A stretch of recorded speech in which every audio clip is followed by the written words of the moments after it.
दूसरा शेख रशीद साहब, उनको गिरफ्तार कर लिया गया और बड़ी मुतज़ाद किस्म की इतलात आ रही थी कहाँ से पकड़ा गया, क्योंकि वो बहरिया टाउन के फ़ेज़ 3 में थे। तो यहाँ पर आलम यह है कि बहरिया का नाम कोई बंदा अपनी खबर में नहीं इस्तेमाल करना चाहता। साबिक वज़ीर दाखिला शेख रशीद अहमद की गिरफ्तारी का मामला, रावलपिंडी पुलिस ने शेख रशीद की गिरफ्तारी की तरदीद कर दी है। अवामी मुस्लिम लीग के सरबराह शेख रशीद को गिरफ्तार कर लिया गया है। ज़राए का कहना है कि शेख रशीद को इस्लामाबाद के थाना लोई बीर पुलिस ने निजी हाउसिंग सोसाइटी से गिरफ्तार किया। लेकिन सबसे पहले नाज़रीन अभी खबर आ रही है कि शेख रशीद को भी अगवा कर लिया गया है।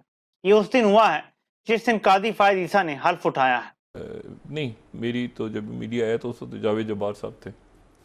ये बाद में इलेक्शंस तो बाद में हुए 2002, तो उसके बाद से बहुत एक तवील इनके साथ रहा हमेशा से।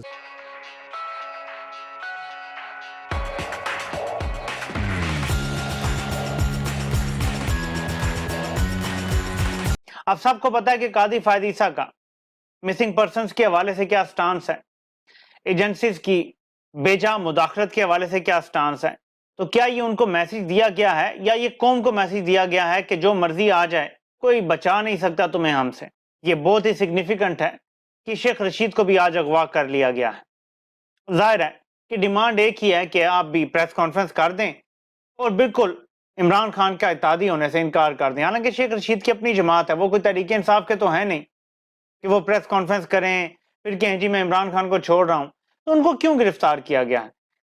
उनके वकला ये कहते हैं कि तमाम केसेस में शेख रशीद की जमानत है, कोई एक केस भी उन पे ऐसा नहीं है, कम से कम कोई खुफिया अगर ना हो, जो सामने केसेस हैं कोई एक भी ऐसा नहीं है जिसमें उनको जमानत दरकार हो, सब में उनकी जमानत हुई हुई है। तो फिर किस लिए अगवा किया गया है? मैसेज भी है और जाहिर है कि अगले प्लान का हिस्सा भी है। इसके साथ साथ सुबह इमरान खान की जमानत का केस भी लगा हुआ है। लगा हुआ किसके पास है? आमिर फारूक साहब के पास। और जैसे मैं बार बार दोहराता हूं कि बंजर जमीन से गल्ला निकल सकता है, बंजर जमीन आपको फल दे सकती है, लेकिन आमिर फारूक की अदालत से आपको इंसाफ नहीं मिल सकता। सुप्रीम कोर्ट में 2 जजेस की असामियां खाली हैं। मेरी ये हाथ जोड़ के ये मिन्नत है काजी फायद ईसा साहब से कि आमिर फारूक साहब को उनकी खिदमात के एवज सुप्रीम कोर्ट का जज बना दें। खुदारा कौम आपकी एहसानमंद रहेगी, आप और कुछ भी ना करें इस 1 साल में, तो आमिर फारूक साहब को अगर आप इस्लामाबाद हाई कोर्ट से सुप्रीम कोर्ट में ले जाएं, उनका भी भला हो जाएगा, कौम का भी भला हो जाएगा। वरना जिस तरह की सूरत हाल है, ये कौम इंसाफ को तरस जाएगी और अभी तक तरस रही है।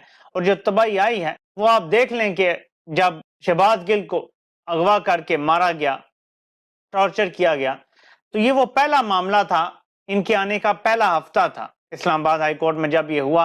और आपने देखा कि ना किसी निचली अदालत ने रियायत दी और ना इस्लामाबाद हाई कोर्ट से कोई रियायत मिली। कितना टाइम लगा, उस पर तशद्दुद किया गया, उसको भूखा रखा गया, जबड़ा तोड़ दिया गया, नंगा करके मारा गया, करंट लगाया गया, लेकिन ये जनाब बैठे रहे अपनी अदालत में। बेहतर यह है कि ये सुप्रीम कोर्ट चले जाएं और अपनी मुद्दत पूरी करके 2031 में या जब भी इन्होंने रिटायर होना है, ये रिटायर हो जाएं।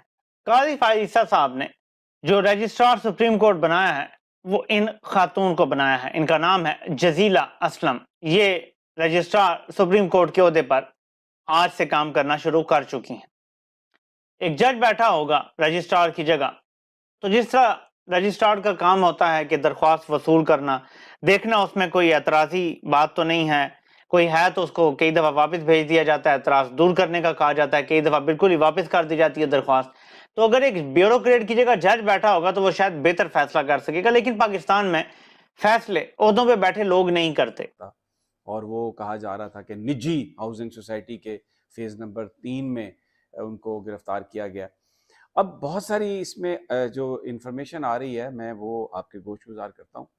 ये कहा जा रहा है कि ये उनका अपना घर नहीं था जहाँ पर वो थे, शायद ये घर बहरिया की जो ओनरशिप है अब उनका घर था, उनके किसी अजीज़ का घर था, या हो सकता है कि ये शेख रशीद साहब का घर ही हो। मैं कोई इस पे इस लिहाज से पूरा दावा नहीं करता, लेकिन बहरिया में वो मौजूद थे और पिछले कई दिनों से, कई हफ्तों से वो मूवमेंट भी कर रहे थे अपने दोस्तों के साथ टेलीफोन पर गुफ्तगू भी कर रहे थे, उनसे मुलाकातें भी कर रहे थे, लेकिन गिरफ्तार नहीं थे। उनकी जो इमरान खान साहब के साथ कमिटमेंट है उस पर कोई शुबा नहीं है, बिल्कुल वो भी खड़े हैं साथ।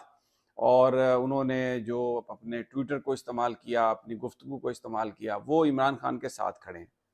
लेकिन ऐसा लग रहा है कि शायद जो बहरिया के जो मालकान हैं, सबको पता है मलिक रियाज साहब हैं, वहाँ पर अगर मौजूद थे शेख रशीद साहब, तो ऐसा लगता है कि कहीं से उन्हें ये यकीन था कि शायद यहाँ पर इंतज़ामिया उन्हें आके गिरफ्तार नहीं करेगी। और उनकी जो मूवमेंट थी या जो भी थी मामला, वो भी बहुत रिस्ट्रिक्टेड था। मिल तो वो रहे थे जैसे मैंने कहा, लेकिन बहुत सारे लोगों को इसका इल्म नहीं था कि वो कहाँ पे हैं। फिर जब वो वहाँ पर उनको इल्ज़ाम ये है, उनके जो भतीजे ने जो वीडियो पैगाम दिया है उसमें उन्होंने कहा है कि कुछ कपड़े सिविल कपड़ों में थे, कुछ लोग पुलिस भी थी, और वो आके ले गए। और उसमें उन्होंने कहा कि हमें तहरीरी तौर पर वफाक ने और सूबा पंजाब ने ये कहा है कि जनाब शेख रशीद साहब के पास तो के खिलाफ तो कोई मुकदमा है ही नहीं। तो आज वो इस्लामाबाद हाई कोर्ट भी जा रहे हैं कि कहाँ पर हैं शेख साहब।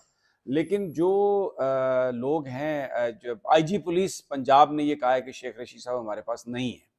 तो अब ये एक नया एक सीन है कि फिर वो किसने उनको उठाया, क्या FIA के पास हैं या किसी और इदारे के पास हैं, ये तो अब अदालती कार्रवाई का आगाज़ होगा तो पता चलेगा। लेकिन उनके साथ में उनके भतीजे को भी उठाया गया, एक उनका मुलाजम है उसको भी वो ले गए हैं। तो बड़ा एक इंटरेस्टिंग ये सिनेरियो बना है। और अभी उनकी जो गिरफ्तारी है, इट शोज़ के क्रैक डाउन जो है। और ये जो काजी फाइज ईसा साहब के हवाले से जो बात हो रही है ना, उन्होंने कहा जी कि मुझे गार्ड ऑफ ऑनर नहीं लेना। बिल्कुल ठीक है एक लिहाज से कि ऑनर या रिस्पेक्ट आप अर्न करते हैं। ये जो जिन लोगों को गार्ड्स ऑफ ऑनर मिलते हैं और सारे लोग उनकी तारीफें करते हैं उनके ओहदों की वजह से, वो एक्चुअल हकीकी उनकी कोई इज्जत नहीं होती। हकीकी इज्जत होगी जब आप नोटिस लेंगे, मसलन ये किसी पर्चे के बगैर किसी को गिरफ्तार करना, कौन लोग हैं, प्लेन क्लोथ कौन है। सोशल मीडिया पर बड़ा इंटरेस्टिंग चीज़ें चल रही हैं। वो कह रहे हैं कि जनाब देखें वज़ीर आज़म भी बलूचिस्तान से, और उसके बाद सेनेट का चेयरमैन भी बलूचिस्तान से, पाकिस्तान का वज़ीर दाखिला भी बलूचिस्तान से, अब चीफ जस्टिस ऑफ पाकिस्तान भी बलूचिस्तान से हैं। तो वो जो एक मिसिंग पर्सन का मामला है, जिसको हमेशा अपोजिशन जिस पर खेलती है और बड़ी तनकीद की जाती है रियासत पाकिस्तान पर, अब तो उम्मीद ये की जानी चाहिए कि वो मसला हल होगा। रब्ता रहा। लेकिन ये है कि मैं हमेशा इन शेख रशीद साहब से ही कहता रहा कि आप पाकिस्तान के जो सीनियर जो ऐसे लोग जो सीनियर सियासतदान हैं उसमें रहें। लेकिन ये कि वो शेख रशीद साहब भी अपनी तबीयत के अपना मिजाज, अब आखिरी भी जब उनसे बात होती रही तो मैं उनसे कहता था कि जो आप कह रहे हैं ना कि मार दो, मर जाओ, आग लगा दो, तो किसको मार दो? मतलब आपको बड़ा लोग सुनते हैं तो किसको, मतलब कौन? वो कहते थे नहीं यार ये लोग इसी तरह से ना, वो अब उनका शायद, लेकिन उसके नतीजे में वो फिर एक मसाइल भी वो कहीं और से और चले गए। और शेख रशीद साहब शायद यह ना कहना चाहते हो या कहना चाहते हो, ये क्या मामला है, लेकिन ये कि लोग जो सुन रहे हैं वो तो फिर उसी तरह से जब वक्त आया तो वो रिएक्ट कर गए 9 मई पे।